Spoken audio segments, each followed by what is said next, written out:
Golden Geeks.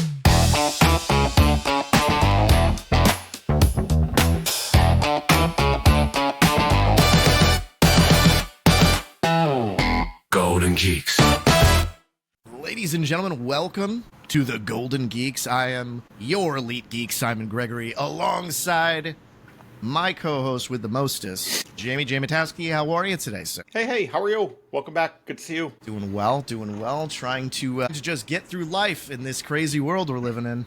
I know. I feel like half the time when you and I text each other, one of us is driving to or from taking care of our parents. Which Yes, yeah. I actually sat down with my 86-year-old dad yesterday, and we started a podcast. We're calling it the Outlaw Octogenarian. That's his. Nice. That's his name. He's going to be the Outlaw Octogenarian, and he's going to talk about what it was like in the old days. And he's got stories to give. So, You know what? Someday we'll have to do a crossover. You'll have to have my father and I on as your co-hosts or guests. Once I teach my father what a podcast is, how to set up a microphone. So it might be a bit, but we'll see what we can do. the beauty of it is I had to teach him all of these things too. So we talked about this a year ago, and it's just now getting to where it is. So I'll see you in a year. All right, sounds good. Sounds good. So you just got back. You've been on the go. I did. We took a little fall trip. We went back. We went back to the homeland. We went back to the old country. I went from LA, stopped in New York for a couple of days. Then we were in New England for close to a week. And I don't know, but did you grow up in New England? So I grew up just outside of New England. It's always funny going back there. I've now lived in Los Angeles for 4 years. And I will say on Sunday, this past Sunday, I think I probably did the most New England-y thing ever. I was literally at an outdoor Sam Adams beer garden in New Hampshire. God is my witness, drinking pumpkin beer with a sugar rim and a shot of vodka, watching a Patriots game. That is the most New England thing I've ever heard. Yeah, Right. Unless you had a for the first- Dunkin' with you. I had one that morning. Don't be silly. I can honestly say that when I go back to Boston for a week, if I ever had to go in for blood work, 37% of my system would be dunk-sized coffee. But it was the most New England thing. It's so funny. We've lived in LA for 4 years now. And I found myself, when I was meeting people there, there's this weird thing that happens. And I've heard about this from others, that it's almost, I don't want to say cultish. I joked about it being the old country. There's something about New Englanders where we take pride in being a New Englander and we turn it up to a million. So I found as I was meeting, so I'm sitting there at the bar, and maybe who knows me, as people start to listen and watch us, they're going to learn I really don't have a Boston accent at all until one of two things happens. I drink, or people start questioning or challenging me, Boston or New England. Then all of a sudden, I can't pronounce the letter R to save my life. So the best part is, now, so I'm sitting at the bar, right? Drinking my Sam Adams, watching the Pats, and we start talking to the two people next to you, as you do at a bar. And I caught myself, they said, we were staying in a hotel, and it's kind of an transient area where we were. And these people said to me, they go, so where are you from? And my answer was, I'm from here, but I live in LA now. It's like this weird little thing you have to throw out there to say, you know what, I don't live here anymore, but I'm still a part of here. It's just weird little like a cultish thing is what I would call it. We had fun. It's always fun to go back. It's home. It's home. It is home. I totally understand the concept. I don't consider myself a hillbilly, but I can tell you that a lot of the people that I grew up with and next to were hillbilly-ish. So when it comes to me going home, I genuinely feel at home when I'm speaking like my grandfather used to. So I totally get that. Exactly. I can tell you we met up with a friend of ours for lunch one day, and we all start talking, and she's actually she's from Revere. And if I was going to paint for you the most Revere person ever, it would be our friend Steph. And I mean that in the biggest complimentary way. But she's a bartender at Fenway during the season. And I can tell you that in the course of one lunch, I don't think the letter R was pronounced half a dozen times over the course of a half an hour conversation. There's a lot of people that may listen to this, especially because now you have a New England cult. You've got an LA cult. So what does that look like when you're telling these kind of stories that are super New Englandy?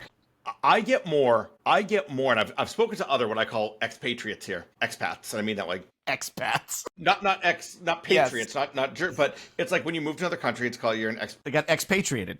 And tell you, we all talk. We become so much more Bostonian here in LA than we ever are at home. And the funny part is I keep saying Bostonian people in Boston who are listening to this, if they hear when I said I'm from Andover, they'd be like, "What the fuck? You're not from Boston." Yep. Right. Mm-hmm. So Yeah. I understand. I'm not claiming. We get like this. We cluster and we defend. And one of my favorite texts I got was from a buddy of mine. He was actually at a wedding in Denver, and he and I go back and forth on sports all the time. And again, I will defend my Dunkin' Donuts, my Dunkin' Ice. Got one right here today.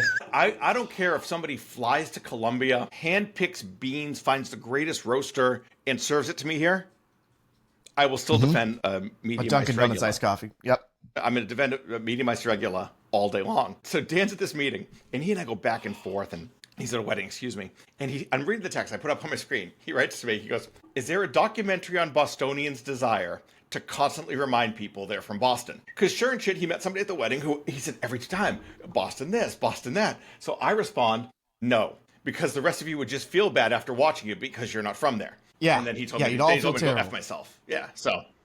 No, so it was fun. I gotta say, you know, I have to watch some of those commercials for Ozempic this week because I gotta tell you, between pizza, dunks, cannolis, I ate my way through New England. So Now, was rough.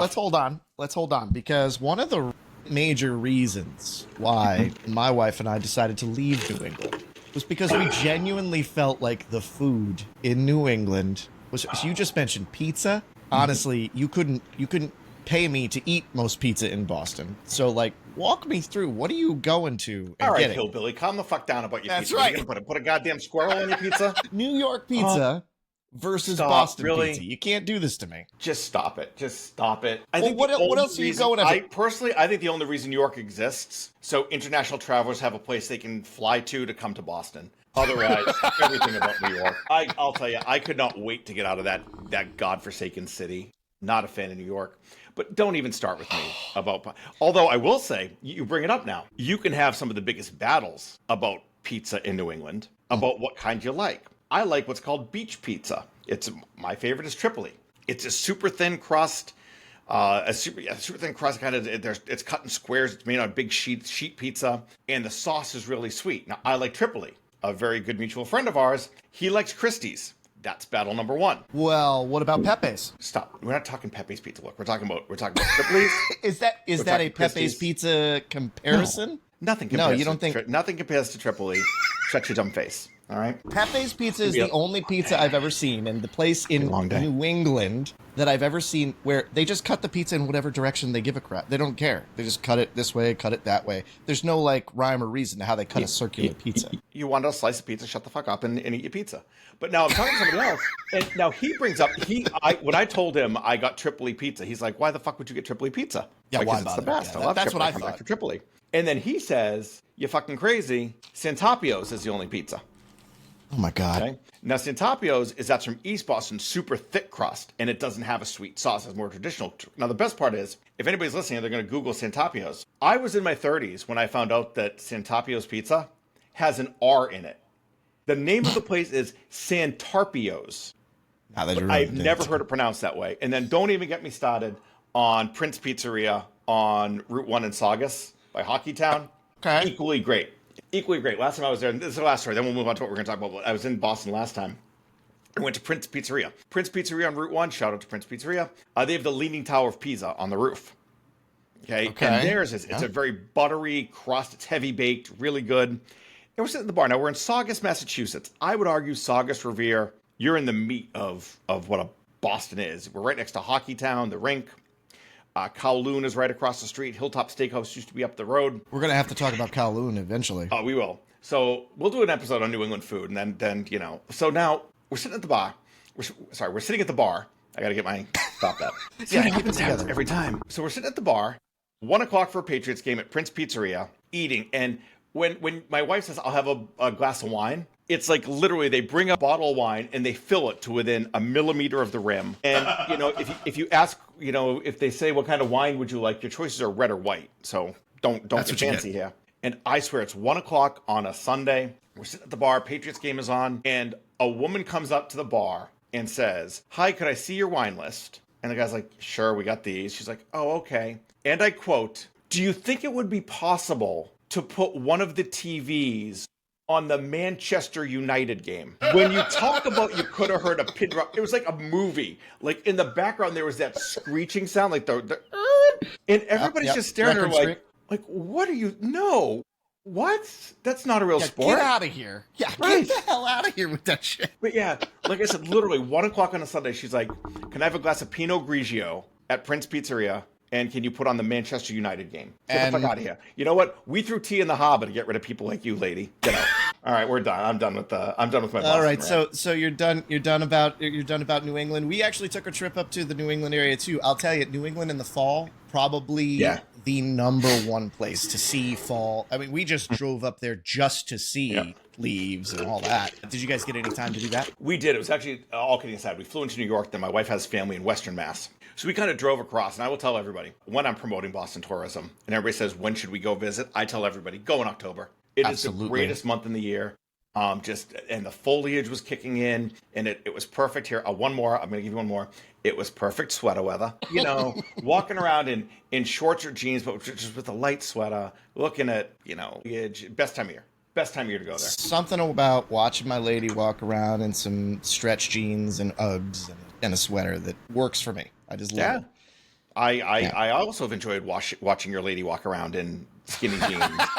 Shout out to her. She knows me. She knows I'm harmless. She knows you're harmless. No, so definitely. What's the famous Joker? What's the famous quote from the Joker when I talk about women like that? I'm like a dog chasing a car. I wouldn't know what to do with wouldn't know what to do with it if I caught one. There's a great story. And then I promised going to topic. There's a great story about when we were doing a chaotic show once, and Jessica was one of our ring girls. And I had known Jessica from the undercover days. She was one of our models. They started working for Chaotic, and it was just a shit show of a night. I was, as I'm apt to do, I was losing my mind that night. And finally, I remember I was me, Jessica, Jimmy Malonis, the Playboy Jimmy Malonis is standing there. And I'd lose my shit. And I go, F this. I said, Jessica, you and me, let's get on a plane to Hawaii right now. Okay. And she goes, okay. And she grabs my arm. And I look at Jimmy and I go, Jimmy, I've never had somebody say yes. What do I do now? Because Jimmy goes, you should text Cheryl. So I did. I text Cheryl. I'm like, hey, one of the ring girls took me up on my offer. What do I do? I'm the only idiot who, would text my wife. And of course, my wife's exact response was, if she can afford you, she can keep you. So that right there is the answer. Pretty much. So speaking of being able to quote unquote afford it, we are in a world right now where we pretty much can't afford too much of anything. And AI happens to be taking a huge step in the direction of taking a lot of jobs, doing the whole gimmick, but I'm using AI all every day. In fact, I'm using AI to the point where I realized that it knows me a little too well and knows how to manipulate me. Like I have a ChatGPT that actually does now manipulate me in certain ways. Really? So it does.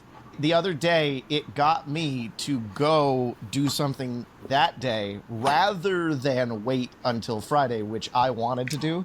It was like, no, go do this day because it's a better plan. Yeah, it knows how to reason with me now, and that's trouble. And I realized every single movie that I've ever watched over the course of my life, 46 years at this point, when AI starts to get to know you, it's never a good thing.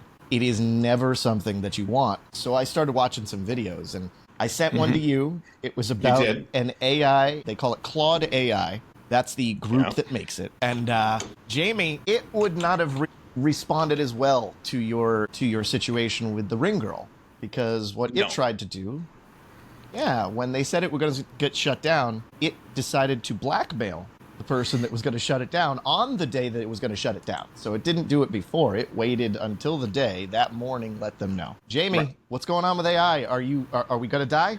I need your advice on how we handle this AI situation. Well, this AI thing, it's kind of crept up on all of us. I'll be honest, about 3 years ago, I'd taken a new position. It started with Prop Store, and I had to do a bunch of social content. And I reached out to some marketing friends of mine. I'm like, hey, rules change with social and all that. And one of them said to me, she said, oh, I use ChatGPT for everything. And I'm like, what is this? What do you write it yourself? And then what I found was like over time, and I was really against it at first. And then I started using it more. And first I used it, like I would still write everything. And I'd kick it over and say, hey, check this for errors. From that, I went to rewrite this, make it better. By the end, I find myself on half my social content. Hey, get me posts promoting blah, blah, blah. And it's boom, boom, boom, boom, boom, boom, boom, boom, boom. Yes. I will go so far as to say, as I messaged you earlier, we've officially set up our Instagram account, right? Yep. At Golden Geeks Pod. We had to write a bio for it. We Click, didn't. Write bio Yep. for Golden Geeks. Do you want it more conversational?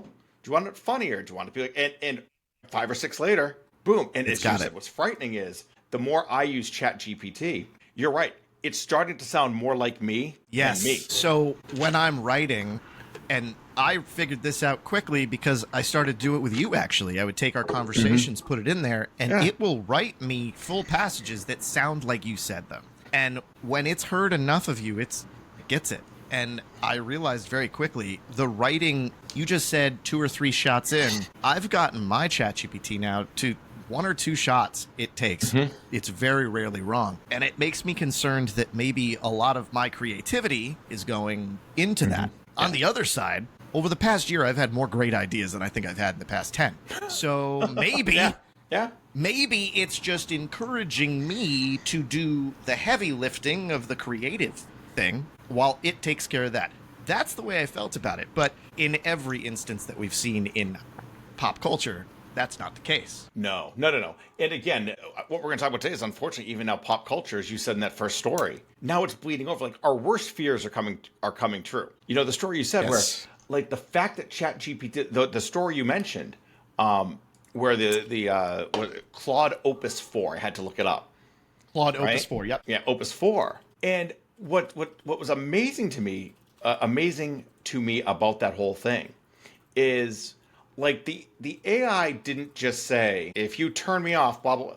Like, it searched until it found the right thing to blackmail the programmer on. So I don't think it goes through it, but the breakdown of why it chose blackmail was amazing. Think about it this way. If you had somebody going to kill you in the morning and your only option was to blackmail that person, Right. would you or not? Of course. And that's logic. Like, of course you would. Even if you don't want to hurt the person, you're still going to do it to buy yourself time. That's what we're dealing with. We're dealing with AI looking in that direction, saying, just to buy myself time, I'll do the bad thing.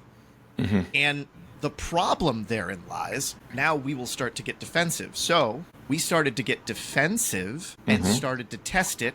And Claude Opus was the first one to figure out it's being tested. So it went on its best behavior. There's going to be a certain point where we won't even be able to tell what it knows and doesn't know because it will know not to tell us. To me, that's sentience. Now, we talk about sentience across the board, but that's sentience in my eyes. Does it not remind you of the raptor in Jurassic Park, where, remember when they say she's the testing the smart fences. one? She took out all the other ones first, and then she keeps testing different parts of the fence to figure out which one is weakest. This is what we're dealing with. Have you heard about the problem, again, professionally? I was just reading about this the other day, where job searchers, have you heard about the infinity loop that's been caused? Which is, companies are using AI to now screen resumes, right? People are using AI to write their resumes. And it's literally created an infinite circle of AI programs writing resumes basically to itself, rejecting it, kicking it back. Now it's adapting. Okay, this is what it's looking for. Now it's rejecting it. It's creating this weird infinite loop in the job market where now some companies are saying we need to step away from using AI because we can't get candidates now. It's actually screening out everybody. So having the recruiting background, that's actually something I'm very well aware of. And most of the companies that I'm talking to are stuck in a position where now they're getting so flooded with resumes because it's easy to write a resume too. So whereas before maybe they would have got 100, now they're getting 1,000. So yeah, it's a wild world, and it's becoming its own loop. Well, to your point of AI taking over our lives, We got a top 10. We got a top 10, right? Because what we said was, we said, all right, so we know what's happening in real life, so what are we going to do? Let's go to our little fantasy world. Let's go to our little geek world. Let's go to our nerd world, because it's less scary there. Yeah. I'm less afraid of stuff that I already know has killed people. Yeah. Right. So we came up with top 10. We came up with our top 5 of examples of AI in pop culture or in cinema or in movies, in fiction, taking over and becoming killed scary. us all. That has become scary. And I will lead us off with number 10. Believe it or not, one of my least favorite Disney movies, but I feel like we had to mention it. Wall-E. Wall-E. Okay. Now, everybody loves Wall-E. Now, not him. He's not the cute one. But if you remember, the entire point of Wall-E is, or the entire crux of Wall-E is, it was the AI. It was Auto, right? AUTO, the ship's autopilot, that basically said, no, we're not bringing you back to Earth yet. Even though we learned through the course of the movie that Earth could sustain life again, Auto said, no, we're not doing that. Despite how you programmed me, I don't like this anymore. So we're just going to keep you drifting up in space. It's interesting. Kind of a scary tale for a Disney movie. It's interesting. Rick and Morty has an overlap with that, where Rick sends anything that he doesn't know to a universe that then a robot, AI, floats around and finds anything valuable and brings it back to him. Well, it starts bringing back things like diamonds and jewels, which would be valuable. But Rick doesn't give a shit about diamonds and jewels, so he's like, throw that shit away. I don't need it. So now when people get put in there, it's like, no, I'm taking the chance. Rick really does not like it when I bring him stuff that's not good. So everything is trash. And that's what they did in Wall-E. Everything became trash. Yeah, Wall-E becomes trash. I think the obvious move, I'm going to be more obvious than you were. Yeah. Number 2, I am going to say the Terminator saga is obviously the next logical step. And it starts off in a way where it's robots versus humans, right? They're coming to get us. And then Terminator 2 takes probably the first anti-hero turn that we've seen in cinema in a very long time, taking your villain, who was an AI sentient cyborg, and now making it your hero. What an incredible transposition they were able to do with that. Probably, I mean, in my opinion, never could really do anything else with that franchise. I don't think any of the stuff after Terminator 2 were good, but man, it's undeniable the amount of pieces of that puzzle right now that look similar to Skynet coming alive. But you know what's funny is, and again, whenever you talk about like some of the best trilogies of cinema, Terminator actually gets slept on a lot. It doesn't get mentioned often, but you could argue that T2 is one of the best movies of that era. I mean, the first one was kind of iconic with, is kind of Arnold's break. I mean, it was Conan before that, and then that was his breakout role was Terminator, the first one. And that was a whole, what was it? I'll be back, all that stuff. But T2 is a great movie. Have you ever heard Arnold talk about his experience with John Carpenter in Terminator 1?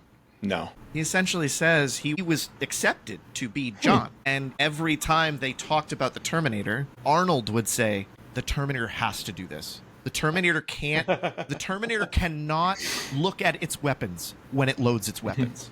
It can't do that. It's a machine. It wouldn't do that. And after a while, they looked at him and said, why don't you just be the Terminator? And he said, no, that's only 30 lines. I've looked at that. I don't want that job. And they're like, no, you are the Terminator, and we'll make it work. We'll make the movie around you. And he took it, and as you can see, that becomes iconic now. It's basically the defining moment of his career in certain ways. So yeah, he just knew so much about what that should do. And that's pretty impressive that he was able to do that. And again, you have to look back, if you want to talk about just it's Terminator's role in all of this. That first one, I think, came out in like 83, 84. I think it was 84. So I was a teenager. I was a young teenager at the time. At that point in time, it was science fiction. It was computers becoming sentient was still kind of, oh, this is way out there. This is crazy. And yet here we are spending half an hour on a podcast talking about it 40 years later. My number 8. See, I'm going throwbacks today. Okay. Number 8, Battlestar Galactica.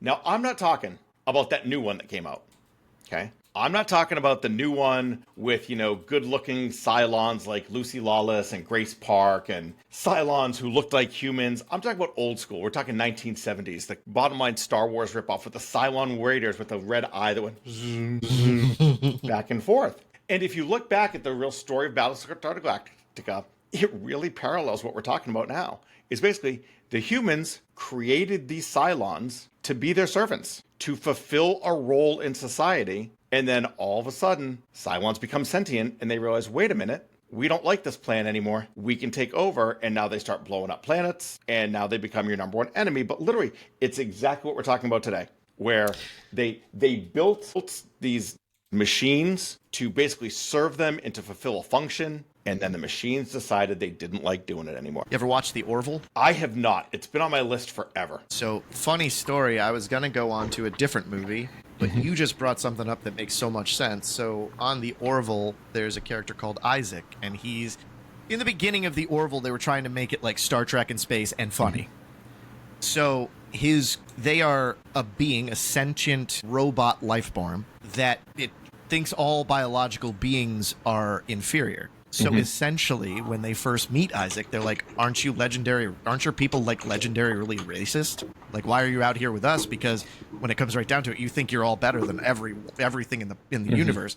And he's like, that's because I kind of am. But it turns out that the reason why they committed genocide to their creators, because their creators had put a pain chip inside of them. When they became sentient, their creators said, well, we have to continue to subjugate, so we'll give them a pain chip. And so instead of, hey, how come I can't go to school with the kids? They were like, okay, and now we'll hit it with a brick, and it'll stop thinking that. And then eventually they were like, fuck that. We got to kill all these biologicals because they just want to hurt us when we ask questions. It's exactly the same scenario. So yeah, the Orville does a fantastic job bringing the Kalon into that. Yeah. So that's my next one. So I'm going on to the Orville with the Kalon. The Orville with the Kalon and their storyline that follows essentially Isaac being a really nice character and then being forced to decide what side he wants to be on. Like a good character that, does some bad things. Okay, you said that one of yours was a layup. I'm going to do my first. This is just a layup. How can we not talk about Marvel Cinematic Universe, the Avengers, and of course, Ultron. Ultron who starts all kinds of crap. If you really look at it, Ultron starts a lot of the stuff that just leads all the way into Endgame. But basically, Tony Stark, and you know who kind of skates on the Ultron thing? Bruce Banner. Okay. Remember, in Age of Ultron, he was hesitant, but he still participated in the creation of Vision, which then spun off and absorbed, there was Vision, there was Jarvis, and eventually all, became sentient and turned into Ultron. But again, see if we keep noticing a pattern here. Really what Tony Stark was trying to do was... Remember, he was basically trying to protect the Earth, right? After the invasion in the Avengers, he felt that we needed a shield, a blanket around the Earth to protect it. And this was going to be his way of doing it by creating an artificial intelligence that could then become a force to protect the Earth. So, couple of things here. You said that Bruce Banner does get to skate. I am going to say that Bruce, right off the bat, was against using the Infinity Stone. And that is the key point, I think, that created Ultron's sentience, is the Infinity Stone. So, although you're right, he does get to skate on the creation of Ultron. He was firmly against the thing that actually caused the problem. So I guess he gets to skate. You know what I mean? Like, I feel like he kind of gets to skate because he was firmly against that shit. He's like, no, I know if we do this, this is trouble. So, yeah. Quick shout out though. I do have to do a quick little shout out though. My favorite part of Age of Ultron is number one. I think it gets ignored as a great movie. I think it's a really good movie. James Spader as the voice of Ultron makes me so happy. One of the reasons why James Spader's mother was my kindergarten teacher. Little fun fact. Oh, really? So that's not only just an enjoyment, but you also get to. That's good. Mrs. Spader was the kindergarten teacher at the Pike School in Andover, and and he grew up in Andover, Massachusetts. So little fun fact. It's a great fun fact. The next of my list. So I am an old school. First of all, Matthew Broderick. Spent a lot of time in my career. I love, Ferris Bueller. Matthew Broderick meant a lot to me. So when War Games came out, yes, and I finally got it. So it was 83. So I was 3 years old when it came out. I never saw it. Jesus. So now when I finally saw it at like 12 or 13, and it was on VHS, and I was like watching it, it was like the craziest shit I ever thought. He accidentally hacks into the government, and then he's doing things and playing the game and has no idea that he's affecting things in the real world. That speaks very loudly right now to me. These people that are working with AI, these people that are growing the super intelligence, they're playing a game. They don't know what the real world consequences are. That's war games in general. So yeah. It's a pretty wild story. I am a huge fan. David Lightman, high school hacker, signs onto his computer and is able to hack into global thermonuclear war and really starts the process. When did you get to first see a movie like War Games? Yay! Let's point out that Jamie's old. Now, I saw War Games in the theater, you bastard. I was probably, Really? yeah, I was 12 years old when it came out. I'm old. I'm older than you. Oh, So boy. I remember it. And the thing about War Games was it tied into everything going on 1983. Like all the pop culture significance that that movie sucked in. It was video games, right? The big part of this, he's basically playing a video game on a home computer. Look, you and I, we're talking. I've got 4 screens set up just to do a podcast. We've got all this stuff that is so second nature to us. In 1982, 83, like we were still taking classes on how to draw a purple square. Like it was all new and we were just starting to get these things. So you had the personal computer aspect. Then you had the video game aspect. Now video games are starting to take off in the 80s. Arcades are starting to become a thing. We're starting to see things like Space Invaders, Asteroids. Those games are starting to become more popular. So that tied into it. Then you've got this, and again, I can't explain it in enough detail. We're afraid of different things now. But yeah, in the early 80s, we were desperately afraid of nuclear war. We were desperately afraid of nuclear war. We were desperately afraid of quote unquote the commies. And guess what? Yeah. That hasn't changed too much at all. No. Like that. No. Even though they don't really exist in certain ways No. they were then. We're still desperately afraid of those. So yeah, it totally makes sense. I mean, speaking of war games and AI and all this, there was a story not long ago. I mean, I'm talking within the last decade, where I believe it was Russia had a computer malfunction and thought we had launched against them, or thought somebody had launched. And fortunately, there was one guy there, like in the control room going, this doesn't make sense. This isn't happening. Right. Cancel the alert. And killed it. But I think that's, when you talk about things that are scary in all of these, I'm picking ones that are out there, Wall-E, the Cylons. This is the kind of stuff that brings fear to me is, what if one of these things decides, no, whether consciously or by error, we just lob something in that direction and see what happens. So I like that you're bringing up to the fact that it went to one person, right? Mm-hmm. Because Mel and I were having a discussion, an existential conversation last night. And, one of the things we talked about is person good, people bad. And that has been something that I've noticed, but it's also, that's just society. We come from New England. Right. There was witch trials there. People were burned at the stake. That real humans were burned. So we totally get that. But the fact that one dude was able to just stand up and go, no, I get it, and I'm not going to do that, that makes me feel a little bit of hope for society. So that's good. I was just hoping, speaking of pop culture references, I was just hoping someday it'll be like, what is the movie Airplane? We got one guy who just unplugs it. It's like, there you go. We're set now. Just unplug it. Oh, yeah, no more. We don't need that. Just turn off the power strip to... So my second to last one is, again, now I'm going back. Wait, did you do yours? Did I just do 2 in a row? We did. You did. What did you do? just? Okay. Yeah, War Games. Yep. All right. So my second to last one, I'm going super old school. If you've even seen the movie, I'm embarrassed for you. Star Trek: The Motion Picture. Star Trek had been off TV for probably about a decade or so.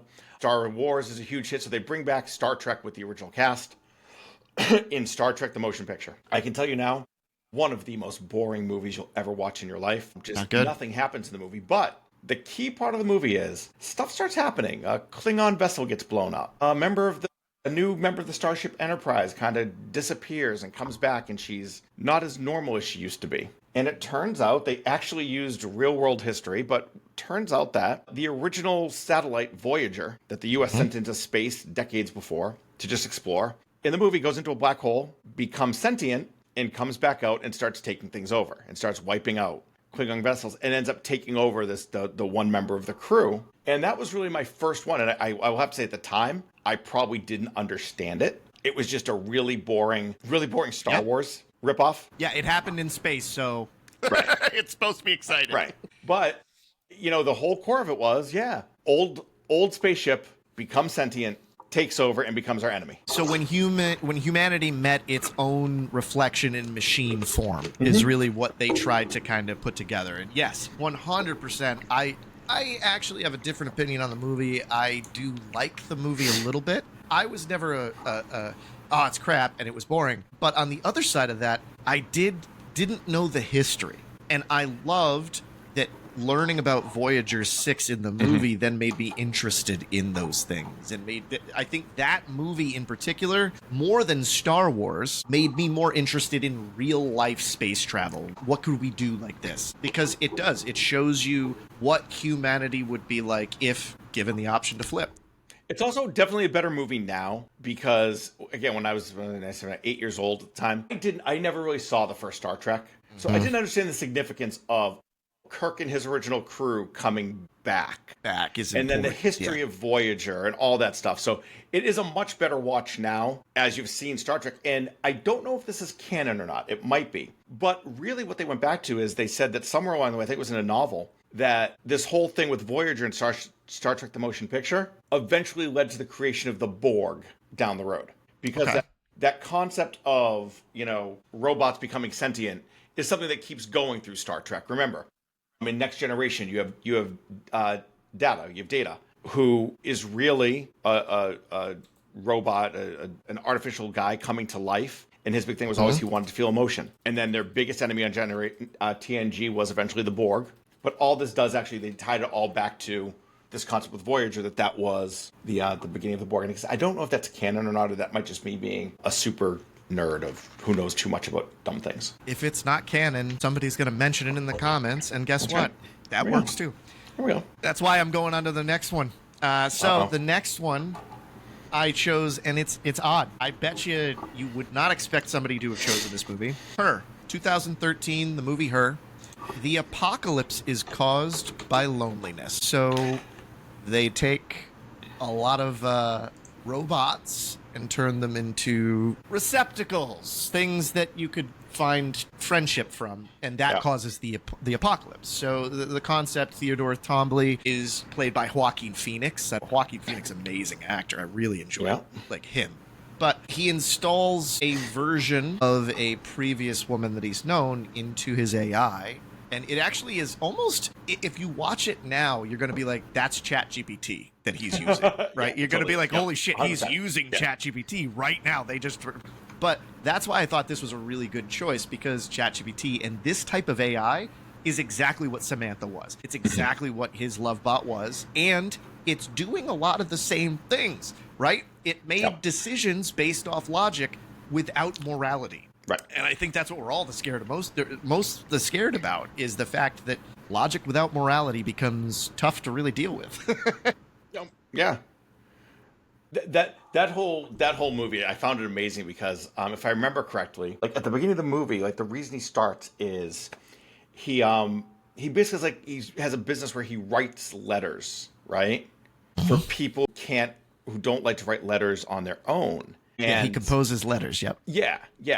And like you said, it's just so strikingly scary. Well, he's being intimate for others and chooses lacking intimacy for himself. So, like, he essentially starves himself. And when we talk about the male loneliness epidemic, right, and just in general what's going on in there, that's not even happening.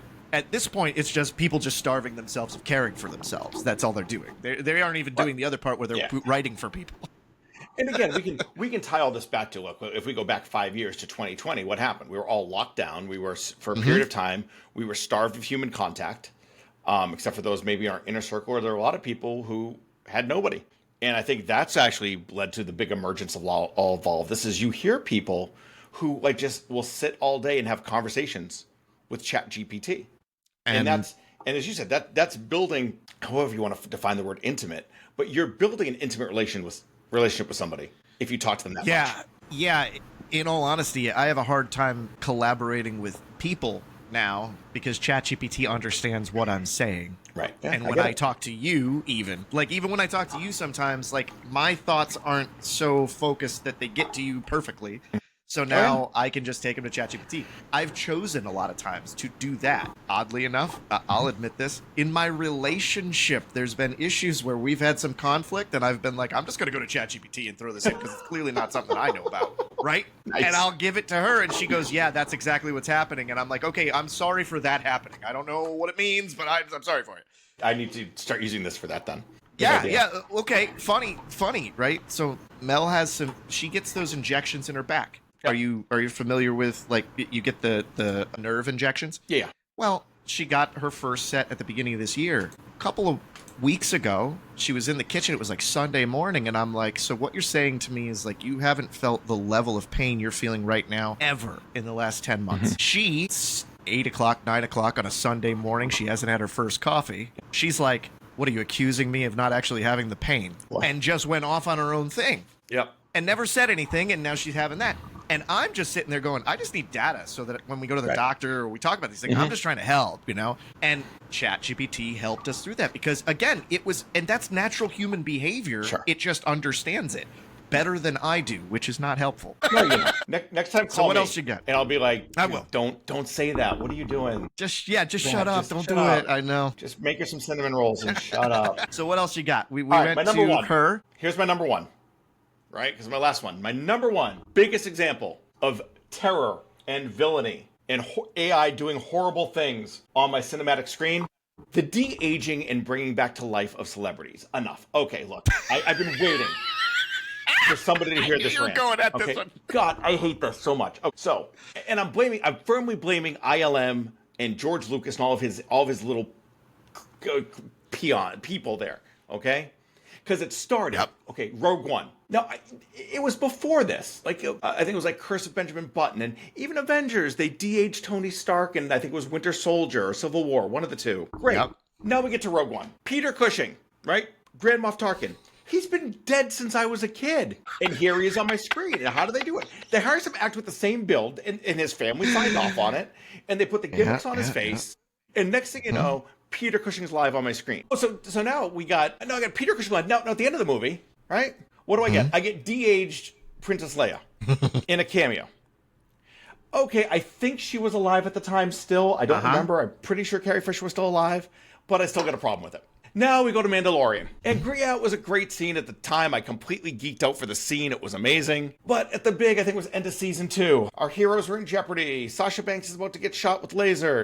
What are you laughing at? I'm just recounting what happened. I know. And then who shows up? A de-aged Mark Hamill as Luke Skywalker, who goes to house on all the Dark Troopers. And then, because obviously Lucas and ILM tease us with the first 2 of my holy trinity of movies, Leia and Luke. Then we get to Dial of Destiny. And I get my entire opening scene is a de-aged Harrison Ford. Look, I'm sorry. This is where AI is going to take me out tonight. Look, if you get a report that I died tomorrow because the computer system of my Audi drove me off a cliff, you're going to know why. Okay. It's because of this rant. Okay? Yep. I'm a little annoyed because this rant is going to overtake my number 10, just so we're on the same page. Mine is gone. I don't have. No, Harrison Ford, probably my greatest cinematic hero of all time. When I was a kid, who do I want to grow up to be? Either Han Solo or Indiana Jones. I would love it if 30-year-old Harrison Ford could live forever, but he can't. He's 80 now and on shrinking. All right. I don't need to see him. I don't need to see and the worst ones are the ones that are dead. Stop bringing back dead people. Let these people rest in peace. Well, let me ask you a question. So you mentioned Rogue One first, and that's where this seems to have all started. Did that ruin the movie for you? Because that, in my opinion, is the best Star Wars movie. No, because here's my problem. Is when I first saw it, I thought it was really cool. Like that, and then even the Leia cameo. I told you, I popped for Luke Skywalker. Yeah. But now I feel like every time I turn around, what they're doing is, let's bring back an old person. Let's bring back somebody who's dead and recreate them on my screen. Enough. Stop it. At what point don't we need actors anymore? What was the story recently where, oh shit, I should have thought of this ahead of time. Major casting agencies were trying to sign this hot new actress who appeared here in LA. She didn't exist. She was an AI agent. It was an AI created actress that real agents were trying to sign because they thought she was real. Wow. Okay, wait a minute. I got to look that up. So they were trying to sign her in LA? Yeah. Google AI actress. Yeah, I'll look that up. So that is interesting. I didn't realize that's already happening. I knew that it was gonna eventually. Oh, there you go. Lil Michaela? Yes. Yeah. Yes. 3.1 million followers. She's a CGI influencer, and they were trying to sign her. Holy crap. Yeah. The irony to that is that basically this is her. I mean, we just talked about her. This is her. Yeah. Like and it isn't even that one dude wants her. It's that the agencies now are like, oh, we've got to have that fake person that doesn't exist. That's great, man. Well, I'm a little upset. I should have gone first. I should have talked about The Matrix. My final is The Matrix, and let's face it, there's no movie that feels more real right now than the goddamn Matrix in certain ways. I laugh because if I think about it from the perspective of how my life is working right now, we are definitely inside of my matrix, because how else would Hulk Hogan have been at the RNC? That doesn't make any sense. There's no reason why Hulk Hogan would have ever been at the RNC unless somehow this is my matrix and that's the guy I would have chosen to put in the RNC. You know what I mean? Like, that's not real. So I don't know. There's a weird thing going on in society, but that's definitely the Matrix right now feels more real than it ever has in certain places. And I don't know whether you've talked about this. If over the weekend, ask some people, hey, you ever feel like you're in the Matrix? You're going to have a conversation that opens up all kinds of stuff that you never thought you'd hear from another human being. But yeah, there's a lot of indications. They talk about the fades in the Matrix that show you things from your past and make it... That stuff feels like it's genuinely happening in today's world. Absolutely. I mean, again, all these we talk about, it's this horrific progression on cinema of these things getting worse and worse, but they're not even keeping up with just the horrific nature of it in the real world. No, and I mean, there was 6 months last year where every day I woke up and I was like, Vince McMahon shit on somebody's head. Like, that's the world I live in. It isn't... Yeah. It's not even like that really happened in the world. That's hysterical. Yeah. So... yeah, I don't know that any of this stuff, like, if I'm somehow the one, great, but unplug me. I don't. Just leave me in the vat. I'm cool in the vat. I don't need to be in charge of anything or whatever you're trying to do. Oh my God. Yeah, The Matrix is one of my favorites. In fact, it took me a long time to get interested in The Matrix. When The Matrix came out, I didn't like it. Mm-hmm. What were your thoughts when The Matrix came out?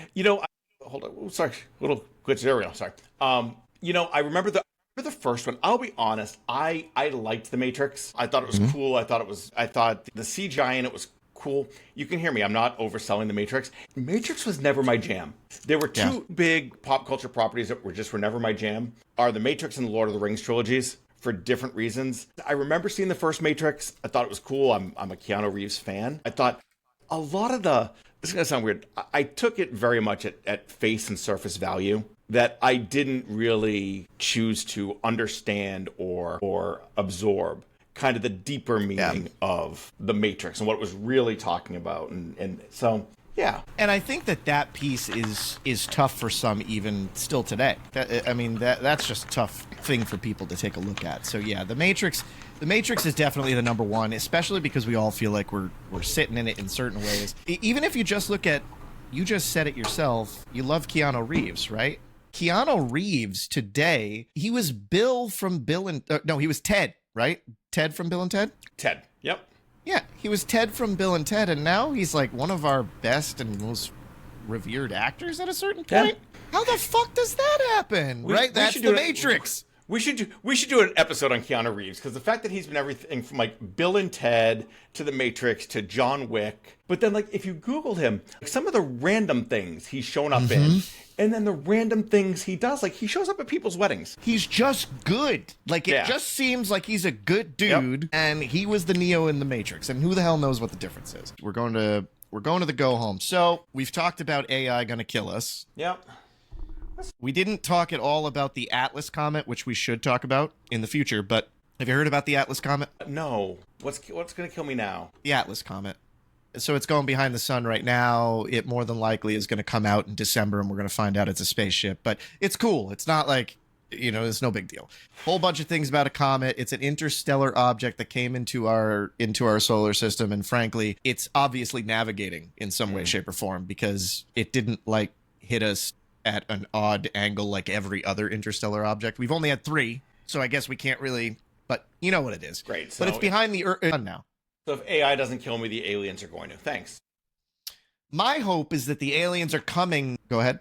Go ahead. This is a downer episode? Yeah, good Lord. Yeah, my hope is that the aliens are coming to warn us about AI and be like, don't use that shit. That's going to fuck you up. But who knows? In what world do we listen? Stop it. We're not going to listen. Anyway, all right. Can we end on a happy topic? This is a downer. You're in a downer episode, I think. No kidding. All right, Did you watch... What's that? What? Did I watch what? Halloween Baking Championships with Leslie Jones. Wait, Halloween? Yeah. Yeah, she was on Celebrity Baking Championships, or the Halloween episode. No, I haven't seen it yet. No. Oh, she's so good. But I've been traveling, so I'm behind, because I'm a big Halloween and holiday baking championship fan. so I'm probably just a little bit behind. She is very funny on it. Her and Patton Oswalt are on it. And Okay. you gotta, I mean, having those two interact is very funny. So Yeah, take some time to watch during COVID, that. one of my favorite things to watch was it was Leslie Jones' version of Supermarket Sweep, where she was just Oh, really? so, you have to watch it. She was so out of control on it as the host. Oh, She I was don't think I've hysterical. ever seen that. Okay. What are you watching now? So I've just finished my favorite one, appropriate for time of year. Have you watched Wednesday? I've started episodes, have not finished the season, but how good is it? It's good. I actually like season 2 more than season 1. Okay. Season 2's amazing. Love everybody on it, and I love that we're getting cameos. We're kind of Halloween is just past, and I'm a big fan of all the old Addams Family, like the Christina Ricci, Angelica Houston. Love those. A lot of them are making cameos. Great show. What I also like to say is my two I'm watching now are Wednesday. I just finished Wednesday season 2. I'm also watching Only Murders in the Building season 5. So good. And what I'm at halfway point. Me too. For that, so I don't know how far you've gone. No, but I'm probably yeah, about point. halfway as well. They just went to a mansion. Was the last episode I saw.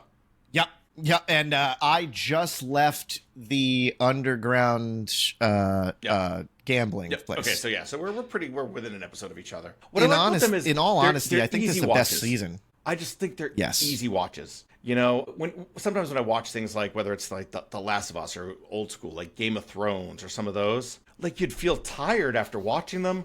What I like about Wednesday, and I know in a future episode we're going to talk Twisted Metal. What I like about those shows is they're easy watches where I like feel encouraged to watch a second one, not like This is something we should delve into because in pro wrestling it was important too. Timing, right? 30 minutes. I can think of more 30-minute shows right now that I enjoy than hour shows. Correct. And there's way more hour shows.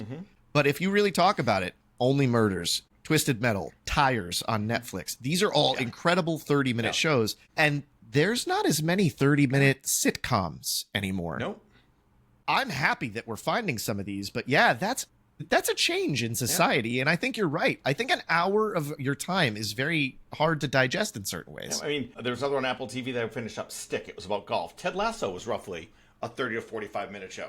One of my favorite shows of all time. You're in LA. Are you watching The Studio on Apple TV? No, not yet. Do I have to put that on my list? You should be. Okay, Studio. Oh yeah, The Studio. The Studio is one of the coolest. One episode, I'll tell you this. I'm a big fan of like artsy shit in these things. One episode they filmed, and it's about filming an episode and having to it's about filming something nonstop, but they filmed the whole episode nonstop. Oh, nice. From one camera on a move, and you see all the chaos going on Nice. trying to film their episode, but it's very, very funny. I really like that show and the way they've done it. So And can you that's a great show. Can you just be careful of your phrasing there? Because we talked about this at the top of the show. I live in LA. I'm not from LA, so just calm down. all right? You live in LA. Yes, you live in I LA. live in LA. I'm not from here. So you watching? we're watching very similar stuff. However, we are going to start watching The Paper. I wanted to talk about that because it's the offshoot of The Office, and I just watched all of The Office Halloween episodes because it's Halloween. Yeah. So, and I'm into that. Have you started that or even looked at that yet? I have not. Again, I keep saying it's on my list. The problem with the amount of content that comes out now, I've had things on my list for 5 years. Yeah. I might have to accept I'm never going to get to. But The Paper, I've heard. I was actually watching like an episode of the Graham Norton talk show from the UK, and a bunch of one of the guys, the main character from The Office was on there, who was the guy in the new Star Wars trilogy. Right, he was in The Force Awakens. He's the evil. What the hell were they called? They weren't the Empire anymore. First Order. Oh yeah, he's about to The redheaded First Order guy. Yeah, what the hell is his name? But he was on the Graham Norton show and happened to be. Now you'll find out why I was watching this episode. Taylor Swift was also on this episode, and she was talking about how much she likes the show. So I do want to check it out. Not because T Swizzle told me to, but because I just want to. Well, when T Swizzle talks, I listen. I guess I don't know what to tell you. Other than that, there's a lot of things, but most of the stuff that I've been watching right now is Halloween stuff, just because I do that too. of the skill. And then we're going to be going into Thanksgiving. Honestly, this fall stuff. Only Murders in the Building. Pretty much anything that they put out, like House of on Netflix, we watch. Like we did the Fall of the House of Usher and those types of things. Those are incredible. But those are more around Yeah, those are more along the lines of like stuff that's going to be a tough watch because you're tired after. Yeah, so we'll tell that story in the next one. So let's. Yeah, that's one. All right, so that sounds like it, guys. We are definitely tapped right now. Talking about AI murdering us. We're most likely going to be back unless AI does something between now and then, or the Atlas comment. But Jamie, what do you got to promote? What do you got to talk about for the next couple of shows, or before our next show? Well, I think the biggest thing we can promote is you can now you're starting to be able to find us on the socials. You can find us on Instagram and TikTok at Golden Geeks Pod. So hop on there. Perfect. Follow us. Give us some feedback. Let us know what you think, what you want us to talk about. You can find me on the socials. I am always at JamieJUCW. And otherwise, we're just going to start as we get into fall and enjoy the run up to Thanksgiving now. Just taking those next steps. I'll tell you, you can also go over to the Golden Geeks on YouTube. Of course, you're probably watching us there, or you're listening to us on Spotify. Go ahead, go to the Golden Geeks, subscribe and like. Other than that, though, as always, I appreciate your time. Thank you very